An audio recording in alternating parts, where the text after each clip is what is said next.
The gleaming towers symbolise success and immense wealth in the richest country per capita on earth. But the story for many of the thousands of Asian workers building Qatar's dream is very different. At the Ministry of Labour Complaints Office, we find Jayraj, who's from India. He says he and around 30 of his colleagues haven't been paid in more than 3 months. We cannot even return to our countries because we don't have money. Our company says wait for 2 months, but wait where? Back home I have my mother, a wife and 2 children to feed. It's a pity that I can't even look after my children. Qatar's Ministry of Labour says one of the most common complaints filed against companies is over unpaid wages. A representative of Jayraj's company management told Al Jazeera the men would get their salaries in a month's time.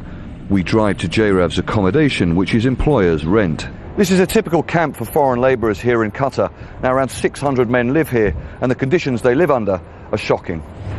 Jayraj says they were forced to move here recently after the water in their previous camp was cut off because the owner had not paid the bill. He says they had to carry water in buckets from another camp nearby. Up to 6 men live in these rooms. Deepak looks at photographs of his wife and daughter back in India.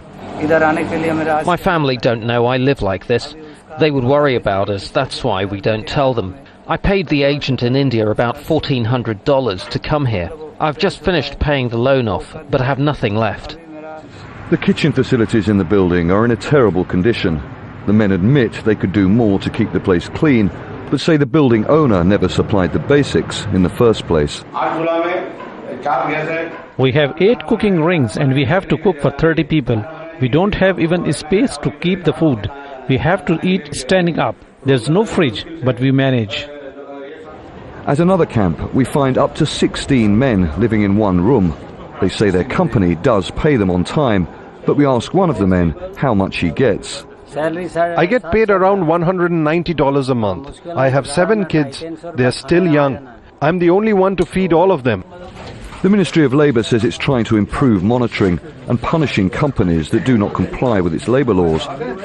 And this is not a story specific to Qatar.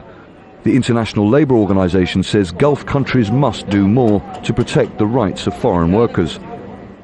It's men like these who often have no choice but to return to their homeland with little or nothing to show for their efforts to improve their lives. Charles Stratford, Al Jazeera, Doha.